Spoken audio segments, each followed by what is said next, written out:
A Santiago Bulata. Santi, bienvenido. ¿Cómo estás, Paulino? Gracias por la invitación. Para el placer. Muy bien. Sé que siempre me acuerdo cuando tu viejo hablaba de la economía doméstica y explicaba las cosas. Me quedó aquello de, si uno se guarda un saco en el armario con 100 pesos de un bolsillo interno y 100 dólares de otro, y pasa un año y saca el saco y dice, tengo plata, ¿con cuál ahorró? ¿Con los dólares o con los pesos? Hace 15 años ya esto. Y efectivamente era con los dólares. Entonces decía, mira, perdió un atributo, el dinero, absolutamente, que es reserva de valor. Por eso la gente va al dólar, no al peso. Ese apetito, esa voracidad por el dólar preelectoral, ¿terminó o no tanto? Todavía en los números no lo sabemos de verdad, pero sabemos que el preelectoral fue uno de los momentos de mayor dolarización de los últimos 20 años probablemente. Este preelectoral. En general, y aún con cepo parcial, porque las empresas no podían acceder libremente. Correcto. Estoy hablando más que nada de personas físicas y de cobertura vía ROFEX, que vos podés hacer a través de dólar futuro. Es decir, no compras el dólar físico hoy, pero te comprometes a ya tengo el pago establecido, ya sé cuál va a ser el precio a futuro.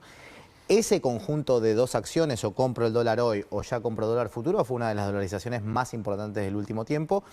Y cuando uno compara cómo se comportó esta espera hacia la elección, fue más parecido a una elección presidencial que a una elección legislativa, por cómo se movió el riesgo país, por cómo cayeron los bonos, por cómo se movieron las acciones, por cómo presionó el tipo de cambio. O sea, la fuerza con la cual los activos financieros se movieron, probablemente por cobertura, fue parecido a un momento presidencial que mete mucha más incertidumbre. Una ejecutiva más que una legislativa. Ahora, pregunta del millón. Después de la elección, ¿hubo euforia? Algarabía. Absoluto. Porque es un juego de expectativas. Total. Frente a una expectativa de una elección finita, lo que terminó sucediendo dio aire, espacio. Sí. ¿Qué estás viendo hacia adelante? ¿Cuánto cambió de verdad o cuántos problemas subyacentes siguen existiendo en la misma dimensión, aunque opacados por cierta euforia y cierto clima de optimismo? Bueno, había varias cosas que venían bien todavía. Digo, el equilibrio fiscal todavía no se había modificado. No es que pasó algo que llevó a que hubiera mayor tensión. El equilibrio fiscal sigue. Ayer conocimos los últimos datos de octubre. También el resultado fiscal siguió siendo positivo.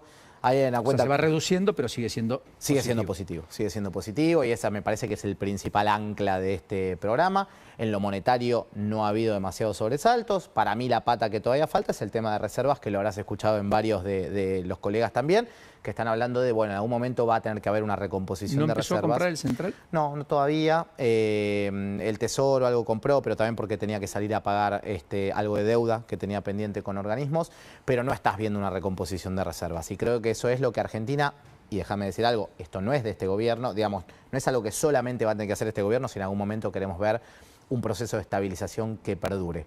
El otro día veía algo muy interesante, que es la comparación del plan de estabilización de Uruguay de los 90 y el de ahora de Argentina, bastante parecidos en general, pero ¿a qué hacía alusión el ex ministro de Economía de aquel momento? Decía, lo que sucedió en Uruguay es que el siguiente presidente, que cambió de signo, mantuvo el equilibrio fiscal, siguió comprando reservas y la inflación baja. Y eso fue, digamos, de alguna manera lo que permitió estabilizar. Lula tras Fernando Henrique Cardoso en Brasil. Absolutamente. Sin ir más lejos. Entonces, la política en eso va a ser central. O sea, si vos me decís, ¿crees que están esos eslabones para ese consenso básico en la Argentina de cara al futuro?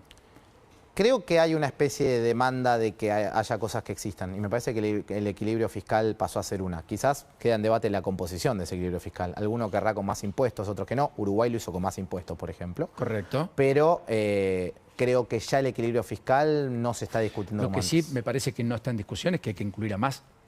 Sí. Quiero decir, incluir a más en dos sentidos. Incluir a más personas que paguen impuestos, sí, porque la mitad está en negro, sí, e incluir a más sectores, probablemente, también en una proyección de crecimiento más simétrica, no tan asimétrica. No creo que eso pase. ¿Sos poco optimista ahí? Creo que Argentina va hacia un crecimiento en general, pero muy heterogéneo. Me parece que hay sectores grandes ganadores y grandes perdedores. Sí. Creo que estamos ahí y que va a seguir pasando. No veo una economía que toda salga a flote. Porque consumo por caso e industria no la ves floreciente. La industria es una ramificación de muchísimos sectores, pero hay varios sectores dentro de la industria. Y por ahí digo, no sé, el textil es uno de los casos que más está afectado por ahora, que se me ocurre ahora, pero en el cual creo que... Complejo metalmecánico. También creo que ese en gran parte, si empieza a ser proveedor de las industrias que anden un poquito mejor, puede irle mejor. Pero digo, me parece que hay sectores que no van a volver a los niveles que tuvieron en 2022-2023 ni por las tapas, y hay que ver cuán reducidos quedan para una parte boutique y demás, empezando a ser una economía que compite más con el mundo. Ahora, hay otros que te van a tirar todo para arriba. Hidrocarburo, minería, industria financiera, hay que ver qué termina pasando ahora con esto de Estados Unidos y el sector farmacéutico y demás, todo lo que es medicina, eso. Pero digo, hay varios subsectores que para mí van a seguir creciendo y otros que van a estar complicados. Creo que la construcción fue uno muy complicado que ahora debería empezar a repuntar un poco. ¿Y la economía del conocimiento la ves también fuerte? Bien, fuerte. Porque ahí ya tenemos exportaciones por casi 10.000 millones de dólares. Y déjame decir que cuando uno habla del acuerdo con Estados Unidos, el sector justamente de provisión de servicios basados en el conocimiento de Estados Unidos es alguien que nos importa bastante. Con lo cual quiero decir, ahí podría ser uno de los sectores beneficiarios de ese acuerdo. ¿Ese acuerdo lo ves bien en principio? Porque no se conoce la letra, no con lo cual opinar... Nada. La verdad que no se conoce nada. Hoy es más interpretación que otra cosa.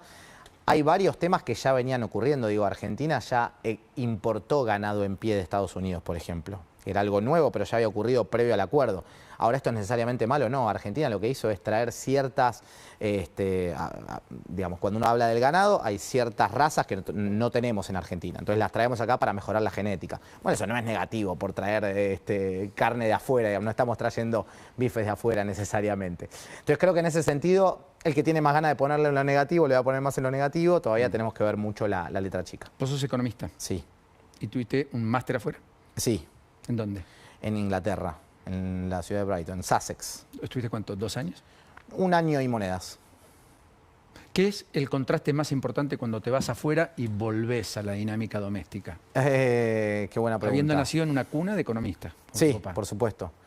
Diría en general que la estabilidad de precios y poder mantener lo que vos recibís de ganancia de ese mes en tu moneda sin que sea una cosa insoportable. O sea, hay temas saber que no hacer. están. Eso es tremendo. Es como que te saca un dolor de cabeza diario el no saber qué hacer con ese dinero que te queda o que tenés pendiente. Con lo cual, cuando eso se ordena, es el principal ordenador en muchos lugares. Absolutamente. No hay economía que crezca de largo plazo si la inflación es alta. No pasa.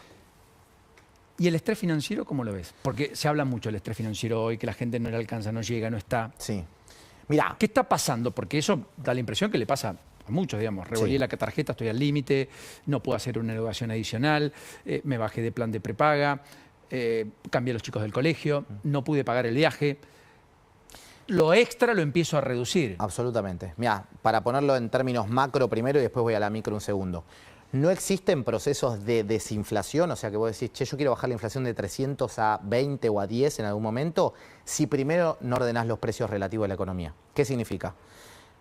Una pizza no puede salir lo mismo que sale pagar la factura de gas, una zapatilla no me puede salir lo mismo que alquilar el monoambiente. Digamos, si está todo desordenado, en algún momento los precios que están muy atrasados te van a salir a comer. Entonces, y te van a tirar el proceso de desinflación de nuevo a que suba. Entonces, ¿qué tenés que lograr primero? Ajustar las tarifas, ajustar la prepaga, ajustar la educación, ajustar los servicios de telecomunicaciones que habían quedado atrasados. Todo eso ya pasó, en gran medida. ¿Qué te genera esto? A vos como familia. Pago todos los meses más despensas, pago todos los meses más de internet, pago todos los meses más de colegio. En la macro los números se ordenaron, la desinflación se va a seguir dando en Argentina.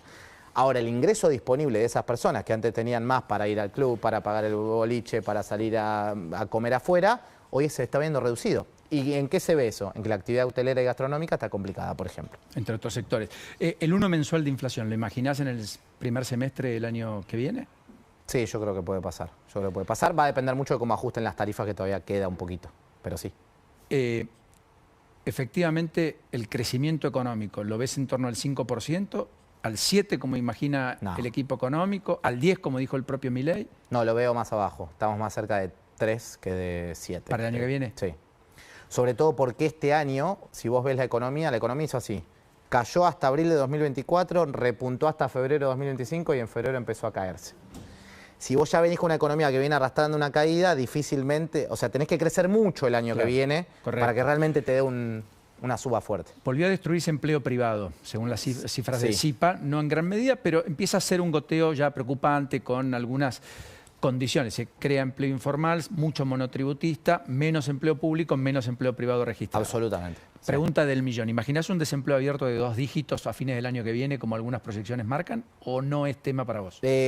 No necesariamente creo que el desempleo sea la métrica que hay que seguir. porque podemos tener un desempleo más alto, pero lo que está pasándote en general es que hay más gente buscando un segundo empleo o gente trabajando más horas de las que trabajaba antes. Hoy no estás tanto en crisis de desempleo, sino más bien de lo que vos decías, no me alcanza para lo que antes me alcanzaba, o empiezo a reducirme o empiezo a endeudarme. Hoy el 41% de los hogares, estadística del INDEC del primer semestre de este año, está vendiendo, digamos, stocks o está vendiendo ahorros para poder mantener el nivel de vida anterior. Este número en 2016 era 25%, de 25 a 40% de los hogares que hoy están vendiendo stock para poder sostener el nivel de vida. Y si uno ve cómo viene creciendo el crédito no existía en la Argentina prácticamente, ahora viene creciendo, pero también viene creciendo la morosidad, es decir, las familias les está costando más mantenerse en línea con todos los créditos o préstamos personales que fueron sacando. Ya no llego a pagar la tarjeta, parece que es algo más común, pico desde el año 2009. Lo último, Santi, hay algunos que imaginan un dólar a 1.300. Efectivamente, Salvador de Stefano creo que es uno de ellos. Otros dicen, este dólar está trazado a 1.450. ¿Vos qué ves? No, creo que vaya el dólar a 1.300 me parecería una mala medida, sobre todo en un contexto en el cual nosotros decimos lo que tiene que empezar a suceder es que el Tesoro o el Banco Central, alguno de los dos, empiecen a comprar dólares. Entonces, si vos me decís, che, yo lo dejo bajar, no sé con qué objetivo, porque la verdad que no vas a tener una desinflación importante a partir de eso, porque la inflación ya está bastante controlada. Vas a tener un encarecimiento en dólares de ciertos sectores que no les va a servir para nada, con lo cual creo que dejar caer el dólar ahí va a ser peor para la actividad económica, no mejor. Y me parece que lo que hay que empezar a mostrar para que efectivamente el riesgo país, que hoy es 600, todavía no es 300 como el resto de Latinoamérica, empezar a robustecer algo en las reservas. Así que si pasa eso de que va a 1.300, a mí me parece una mala medida si se quiere, porque ahí ya pondría alguna de las dos entidades a comprar. Un placer como siempre. Gracias. Gracias, gusto enorme. Lourdes Marchese, capítulo judicial a esta hora de la tarde, a las 2:00.